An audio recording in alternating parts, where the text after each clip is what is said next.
레위기 8장 1절에서 9절 찾았으면 한 절씩 교독하도록 하겠습니다. 제가 먼저 읽겠습니다. 여호와께서 모세에게 말씀하여 이르시되 너는 아론과 그의 아들들과 함께 그 의복과 간유와 속죄제의 수송아지와 순양 두 마리와 무교병 한 강두리를 가지고 온 회중을 회막문에 모으라. 모세가 여호와께서 자기에게 명령하신 대로 하매 회중이 회막문에 모인지라. 모세가 회중에게 이르되 여호와께서 행하라고 명령하신 것이 이러하니라 하고 모세가 아론과 그의 아들들을 내려다가 물로 그들을 씻기고 아론에게 속옷을 입히며 띠를 띄우고 겉옷을 입히며 에봇을 걸쳐 입히고 에봇에 장식띠를 띄워서 에봇을 몸에 메고 흉패를 붙이고 흉패에 우림과 둠림을 넣고 같이 읽습니다. 그의 머리 위에 관을 씌우고 그 관이 전면에 금패를 붙이니 곧 거룩한 관이라 여호와께서 모세에게 명령하신 것과 같았더라. 아멘.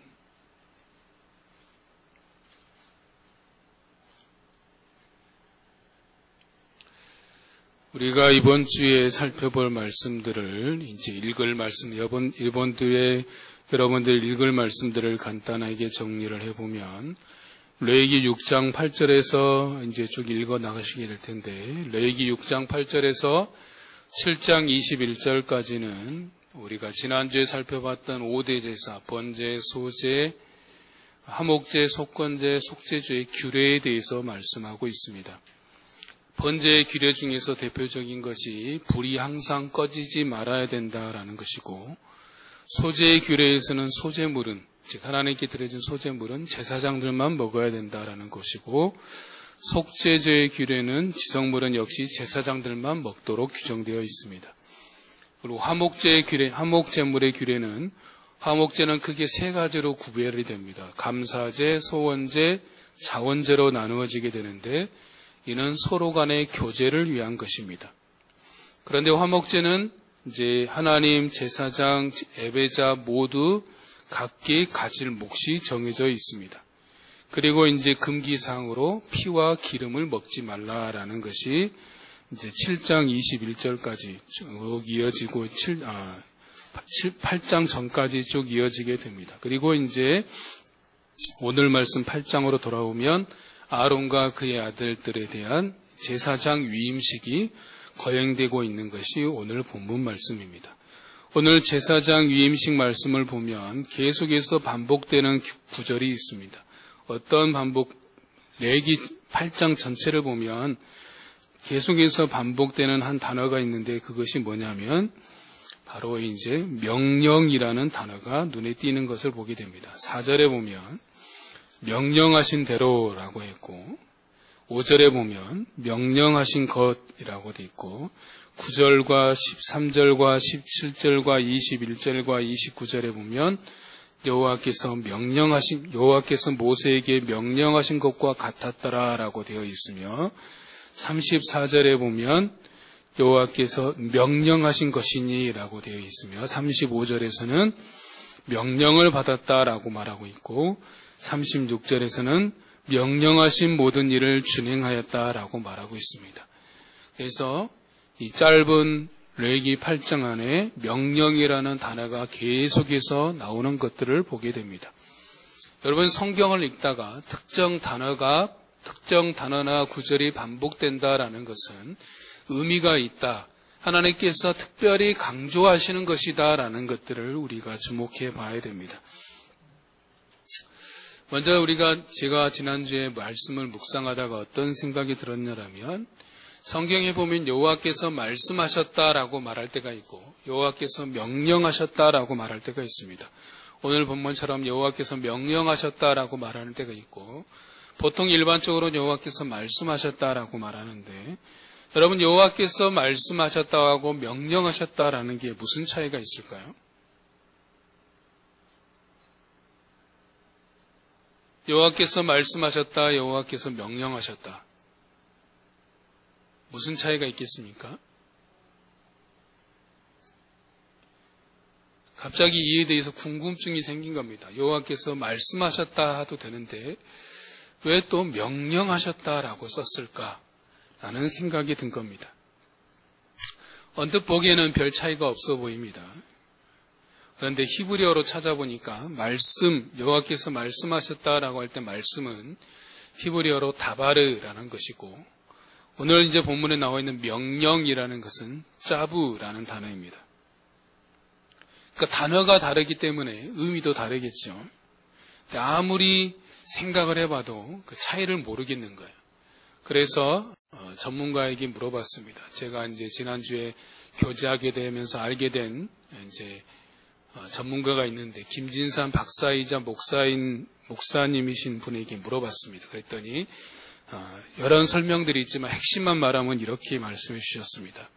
짜부는 특별한 상황에서 선포되는 명령이고, 다바르는 특별한 상황뿐만 아니라 수시로 이스라엘 백성들을 향한 하나님의 메시지를 가리킨다라고 말하고 있습니다.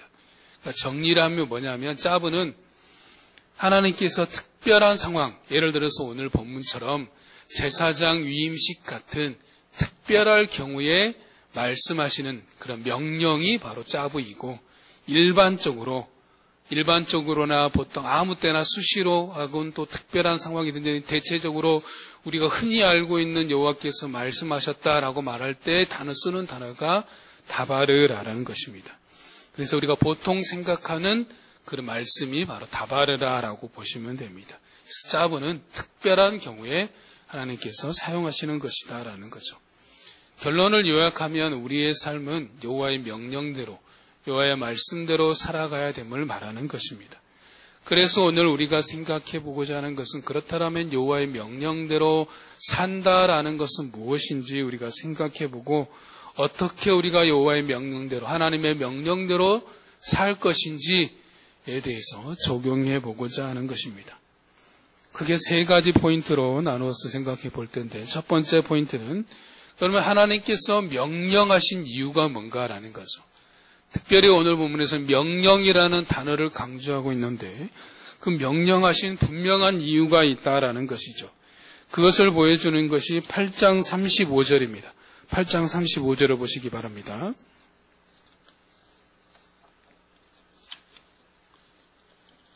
8장 35절 같이 읽습니다. 시작.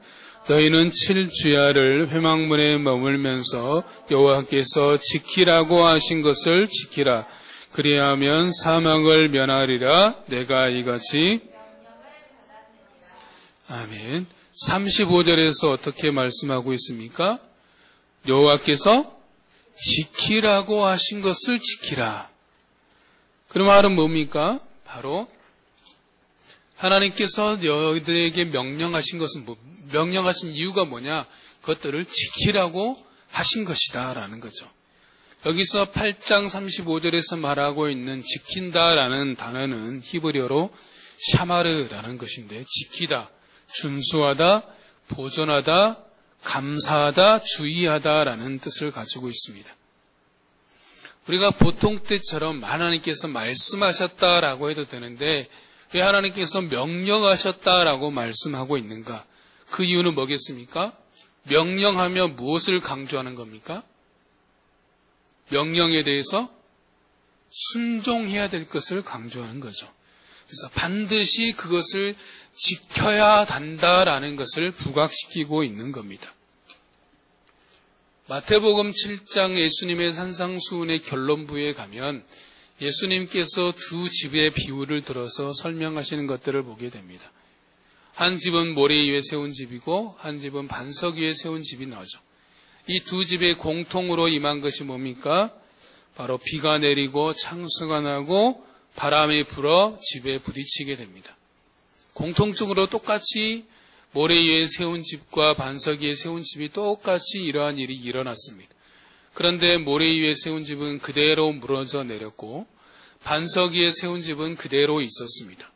그 차이가 뭐라고 말씀하고 있냐라면, 예수님께서 이 비유를 들으신 이유가 뭐라고 말하고 있냐라면, 바로 이 모래 위에 집을 세운 자는 말씀을 듣고 행하지 않는 자라고 말씀하셨고, 반석 위에 세운 자는 말씀을 듣고 행하는 자다라고 말하고 있습니다. 즉 말씀을 듣고 행하는 자는 삶의 태풍이 몰아쳐도 넘어지지 않고 견고하게 서 있을 수 있다라고 말씀하는 겁니다. 야고보서 2장에서는 이렇게 말하고 있습니다. 다음 말씀을 한번 봐봅시다. 같이 읽습니다. 시작. 믿음이 그 행함과 함께 일하고 행함으로 믿음이 온전하게 되었느니라. 믿음이 행함과 함께 일하고 행함으로 믿음이 온전하게 된다라고 말하고 있습니다. 즉 믿음의 완성은 말씀을 행하는 것이다라는 거죠. 야고보 선지자는 심지어 뭐라고 했습니까? 행함이 없는 믿음은 죽은 것이다라고 말했습니다. 행함으로 하나님을 믿는 믿음을 증명한 사람이 누구입니까? 바로 믿음의 조상이라고 말한 아브라함이죠. 하나님께서는 아브라함의 믿음을 시험하시려고 아브라함이 사랑하는 독자 아들 이삭을 나에게 번제로 드리라라고 명령하십니다. 그 명령을 받은 아브라함은 아침에 일찍이 일어나서 3일길을 걸어서 모리아 산에 올라가서 하나님께 이삭을 번제로 드리게 되죠. 아브라함의 이러한 행위에 대해서 하나님께서 성경에서는 이렇게 말하고 있습니다. 히브리서 말씀을 한번 봐보겠습니다. 넘겨주시고 같이 읽습니다. 시작. 아브라함은 시험을 받을 때에 믿음으로 이삭을 드렸으니 그는 약속들을 받은 자로되 그 외아들을 드렸느니라. 아멘. 아브라함은 시험을 받을 때 믿음으로 이삭을 드렸다라고 말하고 있습니다. 하나님을 믿는 믿음에 따라 하나님의 말씀을 따라 드렸다라는 것이죠. 사실 아브라함의 삶 자체가 하나님의 말씀, 명령에 따라 움직인 삶이었습니다. 갈대아우르에 있던 아브라함을 하나님께서 부르셔서 그를 움직이게 만드신 것이죠. 그 갈대아우르에 있던 아브라함을 하나님께서 하신 말씀을 요약하면 하나님의 명령과 약속으로 구분할 수 있습니다. 하나님의 명령이 뭐였습니까? 너는 본토, 친척, 아버지의 집을 떠나라라는 것이고 또 하나는 내가 내게 보여줄 땅으로 가라라는 것입니다. 그러면 내가 너로 큰 민족을 이루고 내가 내게 복을 주어 내 이름을 창대하게 할 것이고 너는 복이 될 것이다. 너를 축복하는 자에게 내가 복을 내리고 너를 저주하는 자에게 내가 저주할 것이며 땅의 모든 족속이 너로 말미암아 복을 얻을 것이다 라고 약속하시죠.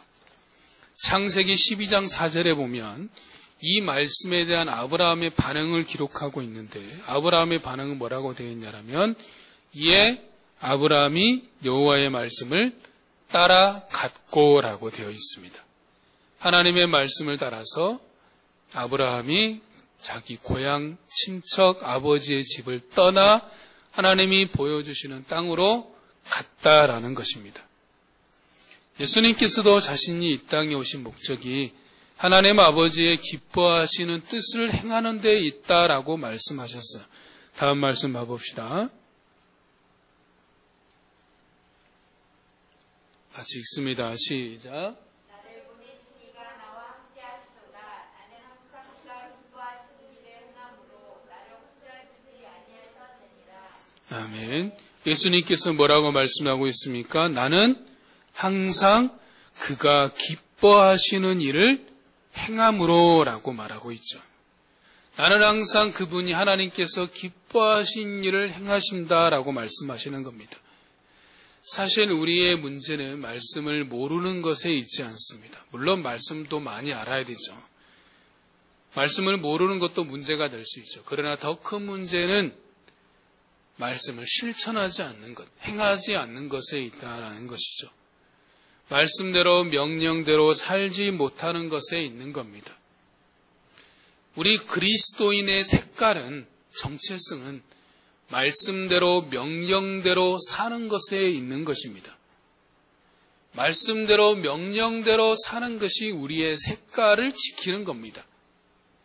그래서 우리가 말씀대로 살지 못하기 때문에 우리의 색깔을 잃어버리고 있는 겁니다. 그러면 우리가 하나님의 명령대로 살기 위해서 중요한 것이 있습니다. 그것은 뭐냐면 하나님의 말씀에 대한 분명한 믿음입니다. 즉 성경 말씀을 하나님의 말씀으로 분명하게 믿어야 그 말씀대로 살 수 있는 것이죠. 그러면 성경 말씀은 어떤 책인가? 바로 다음 말씀을 봐봅시다.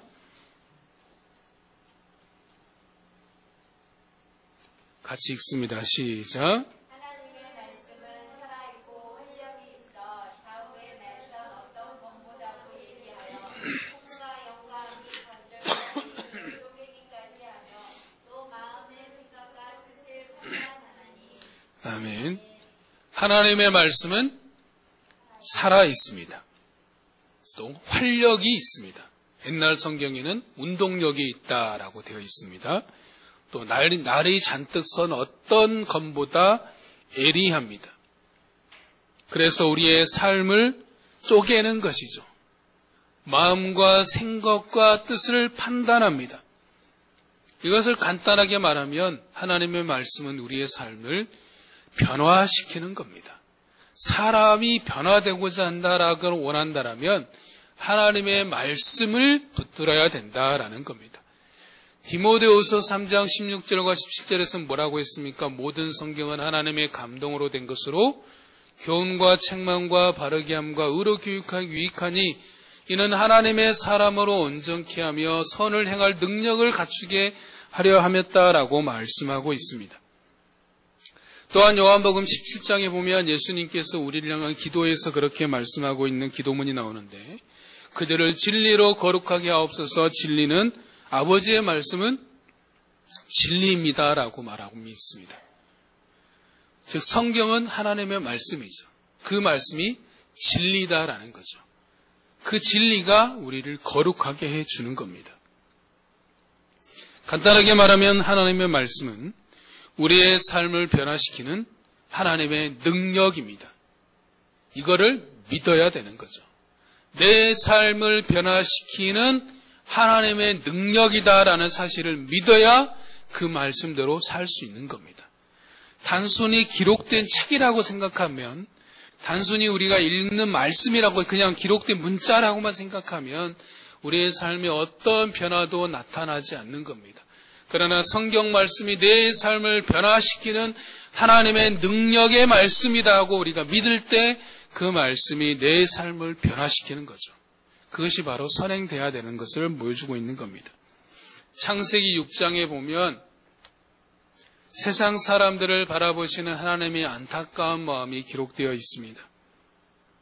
뭐라고 되어 있냐면 여호와께서 사람의 죄악이 세상에 가득함과 그의 마음으로 생각하는 모든 계획이 항상 악할 뿐임을 보시고 땅 위에 사람 지으셨음을 한탄하사 마음에 근심하셨다라고 말하고 있습니다.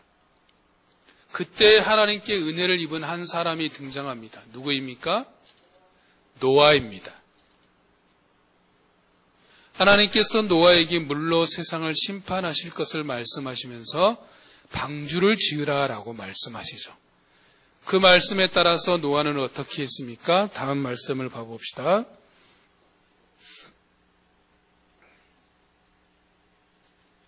같이 읽습니다. 시작. 노아가 그와 같이 하여 하나님이 자기에게 명하신 대로 다 준행하였더라. 아멘. 하나님께서 자신에게 명하신 모든 것을 다 준행했다. 그대로 다 했다라는 겁니다. 여기서 명하였다라고 말하는 단어가 오늘 본문에서 명령과 같은 단어입니다.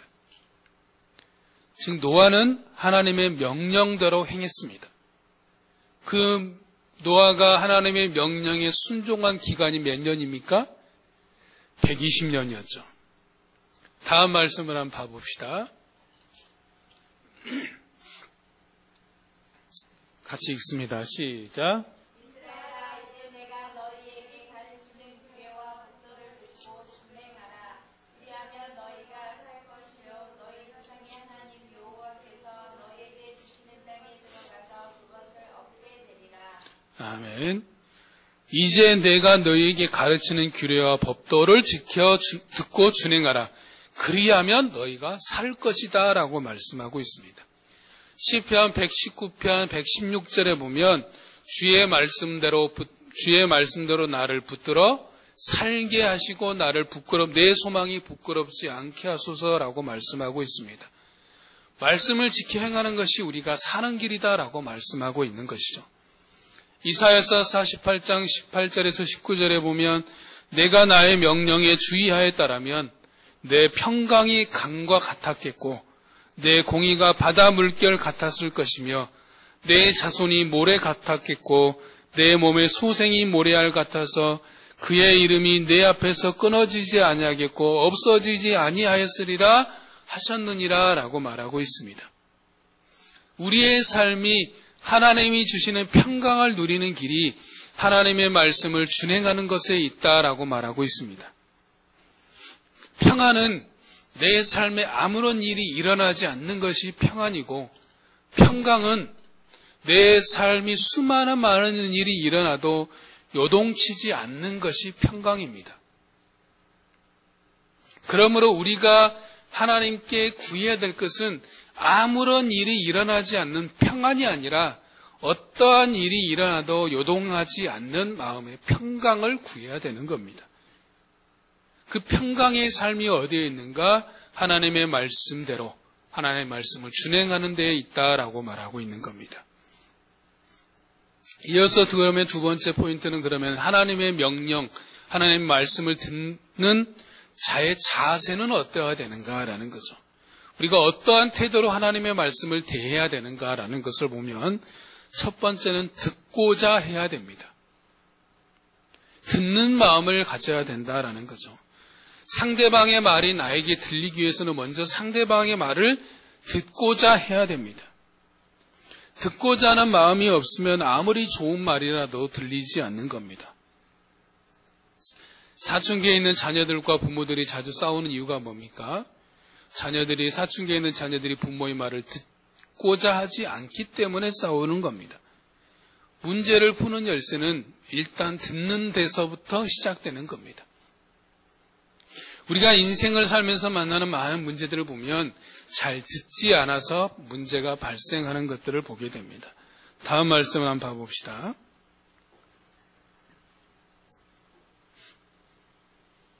같이 읽습니다. 나는 너를 애굽 땅에서 인도하여 낸 여호와 내 하나님이니 내 입을 크게 열라 내가 채우리라 하였으나 내 백성이 내 소리를 듣지 아니하며 이스라엘이 나를 원하지 아니하였도다. 아멘. 하나님께서 그의 백성을 향해서 말씀하셨습니다. 내 입을 크게 열어라. 내가 채우겠다라고 말씀했지만 그들이 내 소리를 듣지 않았습니다. 듣지 않은 이유가 원하지 않았다라는 것이죠. 이사야서 55장 2절과 3절에 보면 너희가 어찌하여 양식이 아닌 것을 위하여 은을 달아주며 배부르게 하지 못할 것을 위하여 수고하느냐. 내게 듣고 들을지어다. 그리하면 너희가 좋은 것을 먹을 것이며 너희 자신들이 기름진 것으로 즐거움을 얻으리라. 너희는 귀를 기울이고 내게로 나와 들으라. 그리하면 너희 영혼이 살리라 라고 말하고 있습니다. 들으면 좋은 것을 먹으며 기름진 것으로 즐거움을 얻고 너희 영혼이 살 것이다 라고 말하고 있는 거죠. 그러면 왜 사람들이 듣지 않는가? 바로 두 마음을 품고 있는 것이기 때문입니다. 두 마음을 품었다는 것은 더 간단하게 말하면 마음이 다른 데에 있다라는 거죠. 마음의 시선이 하나님께 있지 않고 다른 곳을 바라보고 있고 다른 것을 품고 있다라는 겁니다. 다르게 말하면 마음의 문제입니다. 마음이 없기 때문에 듣지 않는 겁니다. 그래서 호세아서에 보면 뭐라고 말하고 있냐면 너희 묵은 땅을 기경하라라고 말하고 있습니다. 여기서 묵은 땅은 우리의 마음밭을 말하는 겁니다. 묵은 땅이 뭡니까? 굳어진 마음을 말하는 거죠. 딱딱해진 마음을 말하는 거죠. 그래서 하나님을 떠난 그들을 향하여서 하나님께서 먼저 무엇을 말하고 있냐면 너희의 그런 굳어진 마음들을 갈아엎어라. 마음이 먼저 변화되어야 된다라고 말하고 있는 거죠. 그러므로 묵은 땅, 굳어진 땅이 아니라 부드러운 땅이 되어야 되는 겁니다. 그러므로 우리는 기도해야 됩니다. 하나님 내 마음을 기경하시어 늘 부드러운 마음이 되게 하여 주옵소서. 내 마음이 부드러운 마음이 되어야 하나님의 말씀이 들리는 겁니다. 또한 우리 마음에 죄가 있으면 들리지 않습니다. 우리의 삶의 죄 문제를 해결하지 않으면 듣지 않으며 또한 들리지도 않습니다. 창세기 3장에 무슨 내용이 나옵니까? 아담과 하와의 범죄 내용이 나오죠. 하와가 뱀의 유혹에 넘어가서 하나님께서 금하신 선악과를 먹게 되자 무슨 선악과를 먹은 그들에게 어떤 일이 일어났습니까? 창세기 3장 8절에 보면 그들이 그날 바람이 불 때 동산에 거니시는 여호와 하나님의 소리를 듣고 아담과 그의 아내가 여호와 하나님의 낯을 피하여 동산나무 사이에 숨은지라라고 되어 있습니다. 선악과를 먹기 전까지는 하나님과 그들은 친밀하게 서로 교제하였습니다. 자기들이 벗고 있는지도 몰랐습니다. 하나님의 목소리를 듣고 피하지도 않았습니다. 그런데 선악과를 먹은 이후에 하나님의 목소리를 듣고 두려워하여서 하나님의 얼굴을 피하여 숨었다라는 거죠. 이것이 죄의 속성입니다. 죄는 하나님의 음성을 피하고자 합니다. 숨어버립니다. 왜냐하면 두렵기 때문입니다. 그러므로 내 삶에 죄가 있다라고 느껴질 때는 하나님 앞에 나아가 그것을 꺼내놓고 회개해야 되는 것입니다. 이 죄 문제가 해결해야 내 삶에 하나님의 말씀이 들려지는 것입니다. 또한 가장 큰 것은 하나님의 말씀을 개인적으로 경험하지 못하기 때문에 들리지 않는 겁니다. 다르게 말하면 하나님의 말씀에 대한 감격이 없는 겁니다.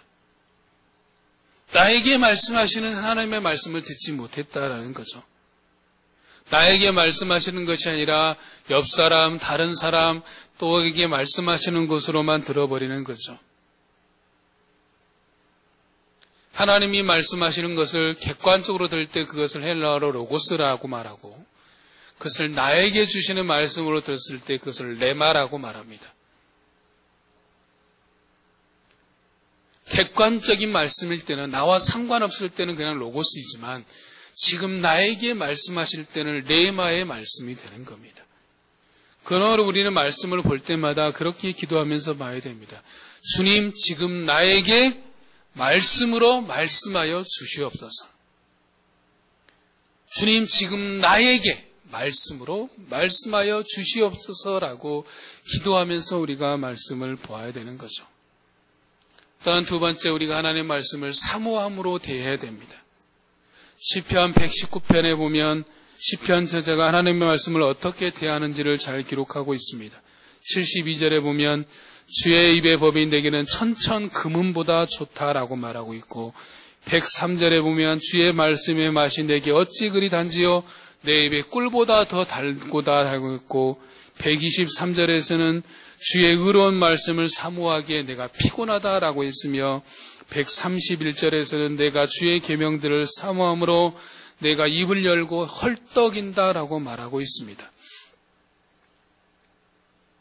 여러분, 주의 말씀을 대할 때 금보다 좋고 꿀보다 더 달고 주의 말씀을 사모함으로 내 눈이 피곤하고 주의 말씀을 사모함으로 내 입이 헐떡일 정도로 그렇게 우리가 사모해 보셨습니까?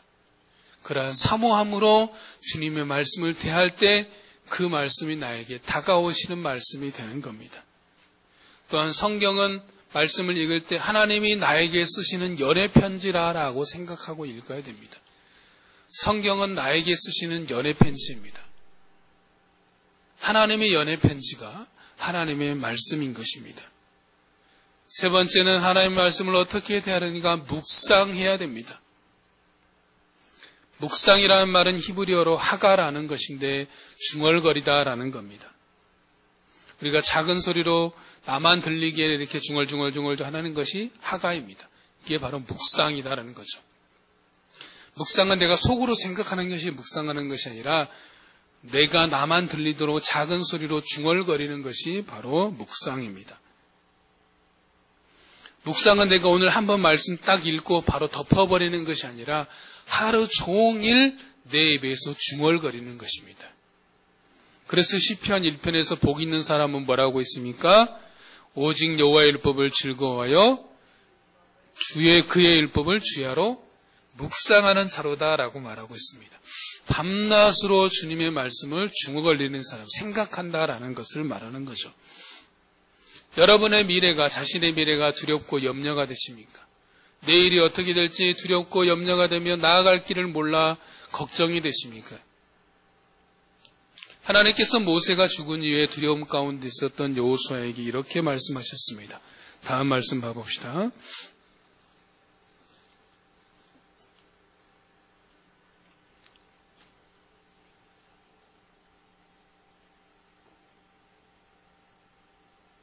같이 읽습니다. 시작. 이 율법책을 내 입에서 떠나지 말게 하며 주야로 그것을 묵상하여 그 안에 기록된 대로 다 지켜 행하라. 그리하면 내 길이 평탄하게 될 것이며 내가 형통하리라. 아멘. 나와 함께 하시는 하나님을 믿는 가운데 그 말씀을 주야로 묵상하며 행하는 것이 바로 담대함의 비밀이다라고 말하고 있죠. 또한 우리가 말씀을 묵상할 때 내 자신의 생각, 나의 관점을 내려놓아야 됩니다. 우리가 말씀을 볼 때 걸림돌이 되는 것 중에 하나가 뭐냐면 내 생각이 너무 많다라는 겁니다. 자기 생각이 많다는 건 무엇을 말하는 거냐면 성경을 자기 관점에서 바라본다라는 거예요. 내가 이해할 수 있고 내가 믿을 수 있으면 믿고 내가 이해할 수 없고 내가 받아들일 수 없으면 받아들이지 않는 것이 자신만의 관점인 거죠. 그런데 성경은 나의 관점에서 보라고 기록되어 있는 것이 아니라 하나님의 관점에서 보아야 됩니다. 이렇게 말씀하시는 하나님의 마음은 뭔가, 하나님의 의도는 뭔가, 하나님의 뜻은 뭔가, 그러한 질문을 가지고 우리가 하나님의 말씀을 대해야 되는 겁니다. 민수기 20장에 보면 이스라엘 백성들이 물이 없다고 또 모세와 아론을 향하여서 불평하고 원망을 터뜨렸습니다. 그러자 모세가 하나님께 기도하면서 하나님께서 반석이에 명하여 물을 내라라고 말씀하시죠. 그러자 모세는 지팡이를 들고 가서 반석을 2번 쳐서 물을 냅니다. 이에 하나님께서 모세에게 그렇게 말씀하십니다. 너희가 나를 믿지 않고 이스라엘 자손의 목전에서 내 거룩함을 나타내지 아니하였기 때문에 너는 내가 약속한 그 땅에 들어가지 못할 것이다 라고 말씀합니다.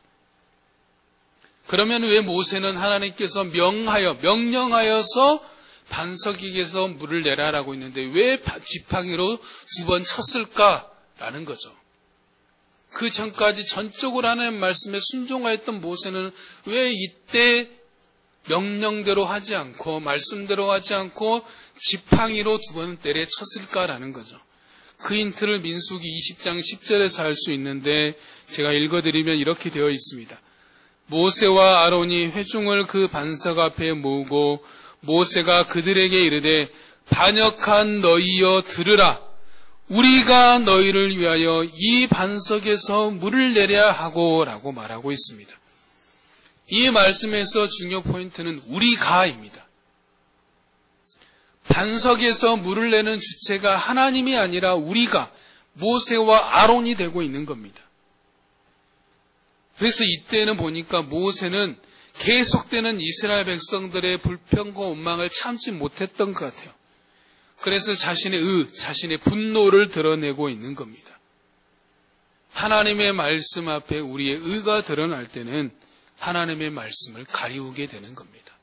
아무리 능력 있는 하나님의 말씀이랄지라도 그 말씀 앞에 나의 의가 드러나고 나의 분노가 드러나고 나의 마음의 화가 드러나게 되면 그 말씀이 능력의 말씀이 되지 못한다라는 것이죠. 내 생각에 들어가 버리면 그 하나님 말씀이 하나님의 말씀이 되지 못한다라는 겁니다. 그러므로 우리가 하나님의 말씀을 들을 때 사무엘이 하나님의 말씀을 들었을 때의 자세가 필요합니다.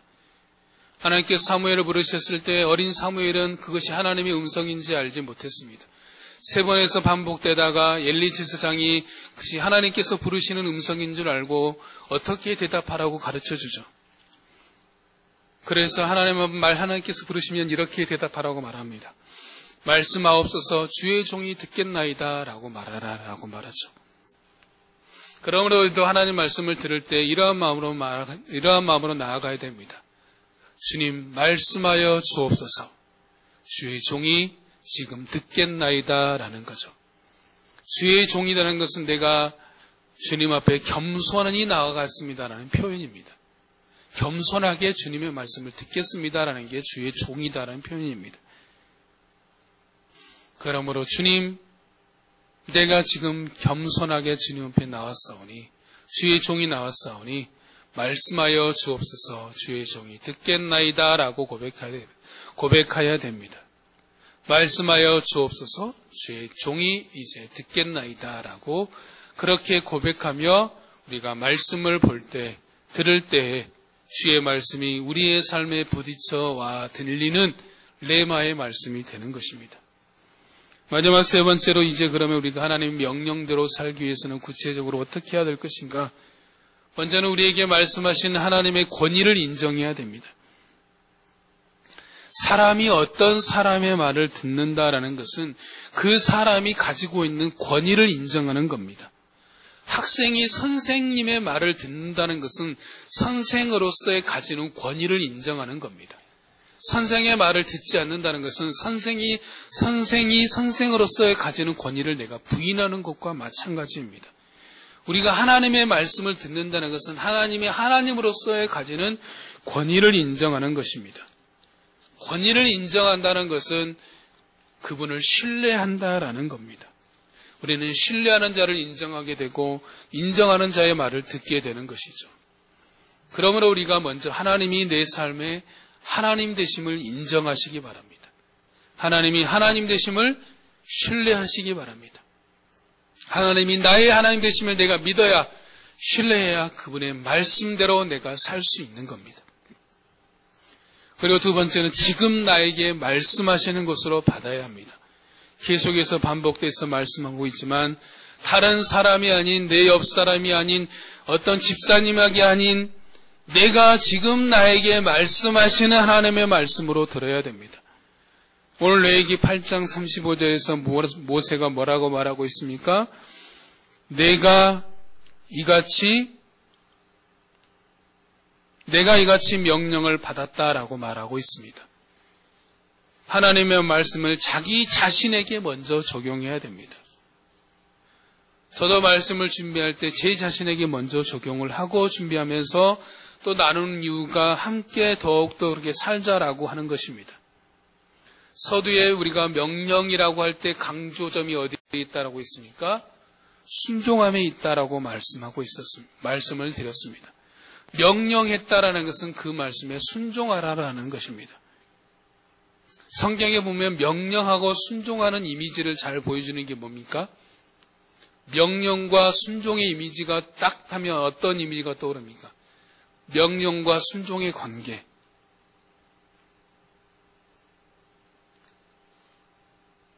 명령과 순종의 관계를 잘 보여주는 게 군사입니다. 디모데후서 2장 3절에 보면 너는 그리스도 예수의 좋은 병사로 나와 함께 고난을 받으라 라고 말씀하고 있습니다.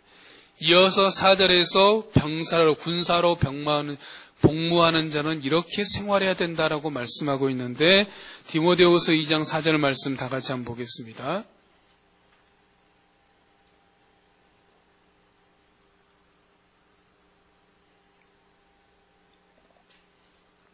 같이 읽습니다. 시작. 병사로 복무하는 자는 자기 생활에 얽매이는 자가 하나도 없나니 이는 병사로 모집한 자를 기쁘게 하려 함이라. 아멘.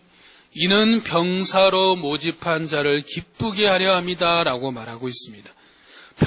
군사는 군사로 모집한 자를 기쁘게 하는 자의 삶을 살아야 되는 겁니다. 이게 목적입니다. 군인으로 불렀다라는 것은 군인으로 부른 자를 기쁘게 해야 되는 거예요. 그리스도 예수께서 우리를 군사로 부르셨다는 건 뭐냐면 우리가 그리스도 예수가 우리의 상관이 된다는 거죠. 그러므로 그의 군사된 우리는 우리의 상관 되신 그분의 명령에 순종함으로 말미암아 그분을 기쁘시게 해야 된다라는 거죠. 좋은 병사의 조건이 뭡니까? 상관의 명령에 절대 복종하는 겁니다. 그러므로 우리를 그리스도 예수의 좋은 군사로 부르셨다라는 것은 우리의 상관이신 예수 그리스도의 명령에 절대 복종함으로 그분을 기쁘시게 하는 삶을 살아가야 된다라는 겁니다. 그러면 이것을 위해서 필요한 것이 무엇인가라고 생각해보고 적용해 보았을 때 바로 여러분 다른 건 다 잊어버려도 이 한 단어는 우리가 한 문장은 우리가 꼭 기억했으면 좋겠습니다. 저를 한번 따라서 해보겠습니다. 꿋꿋하게 인내하라. 다시 한번 합니다. 꿋꿋하게 인내하라. 꿋꿋하다라는 것은 사람의 기계, 의지, 태도나 마음가짐 따위가 매우 굳세다라는 겁니다. 즉 굳세게 인내하라라는 거죠. 굳세다라는 것은 뜻한 바를 굽히지 않고 밀고 나아가는 힘을 말하는 겁니다. 굳센 자는 눈앞에 어려움이 있다라 해도 포기하지 않고 끝까지 나아가는 힘을 가진 자가 굳센 자, 꿋꿋한 자입니다. 지금 우리가 코로나 시대를 살고 있는 이때 필요한 것이 무엇인가? 바로 꿋꿋함, 굳셈이라고 생각합니다. 굳세게 인내하는 겁니다. 포기하지 않고 절망하지 않고 주저하지 않고 하나님을 믿는 믿음 가운데 인내함으로 나아가는 겁니다. 사랑하는 우리 새로운교회 모든 성도 여러분, 굳세고 인내하시기 바랍니다. 꿋꿋하며 인내하시기 바랍니다. 이것이 최근에 저에게 계속해서 하나님께서 말씀하시는 두 단어예요. 너 꿋꿋해라, 인내해라, 굳건해라, 인내해라 라고 말씀하는 것만 같습니다. 마음을 강하고 담대하게 하여 오늘을 살아가야 됩니다.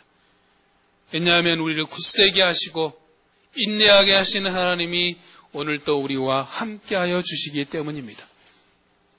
마지막 결론 내리면서 시 한 편과 말씀 한 구절을 보도록 하겠습니다. 시 한 편은 여러분이 한 번쯤 들어보았을 시입니다. 푸시킨의 삶이 그대를 속일지라도 라는 시입니다. 삶이 그대를 속일지라도 슬퍼하거나 노여워하지 말라. 슬픈 날을 참고 견디면 기쁜 날이 오고야 말리니 마음은 미래에 살고 현재는 우울한 것. 모든 것은 순간에 지나가고 지나간 것은 훗날 소중한 것이 되리니 라는 시입니다. 말씀은 히브리서 12장 말씀입니다. 한번 찾아보겠습니다.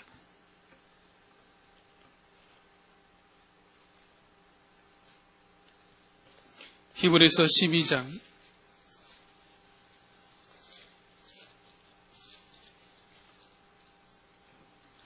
1절에서 3절입니다.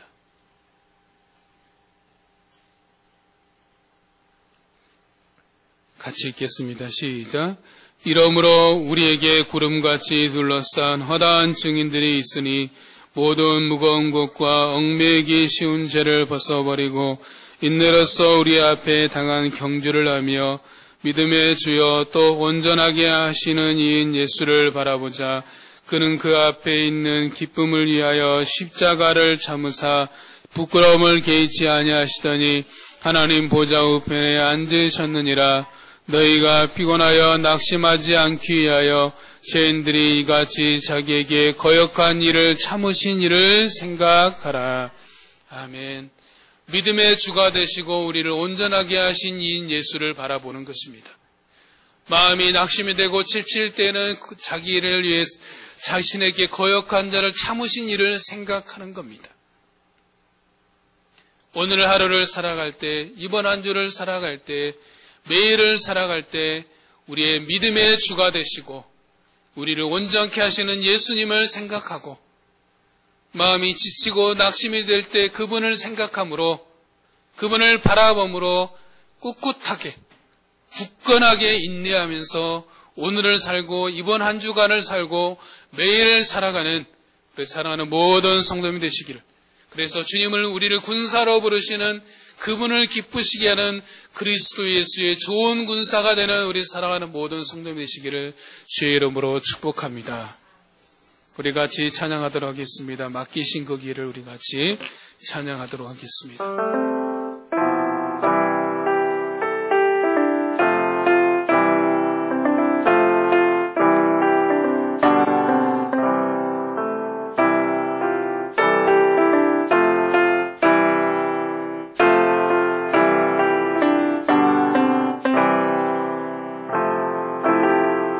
가득한 소리가 내게 갈 수 없다 말하고 끝을 알 수 없는 어둠에 내 마음은 들려도 반복된 수많은 실수가 나를 주저앉게 만들고 감당하지 못할 두려움이 내 맘을 꺾어도 성의 소리에 흔들릴 때도 순종하며 가네 그의 길 위에 메마른 내 삶에 부신 사랑 내 안에 머금고 나의 실패 속에 넘어질 때도 순종하며 가네 그의 길 위에 부르신 그곳에 온 맘을 두어 걸어가네 맡기신 그 세상의 소리에 흔들릴 때도 순종하며 가네 그의 길 위에 메마른 내 삶에 부신 사랑 내 안에 머금고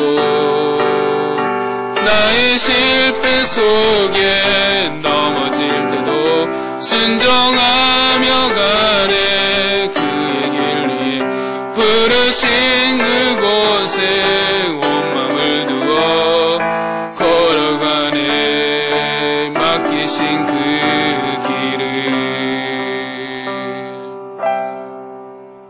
기도하겠습니다. 하나님 감사합니다. 주님께서 우리를 그리스도 예수의 좋은 군사로 불러주신 하나님 아버지 감사합니다.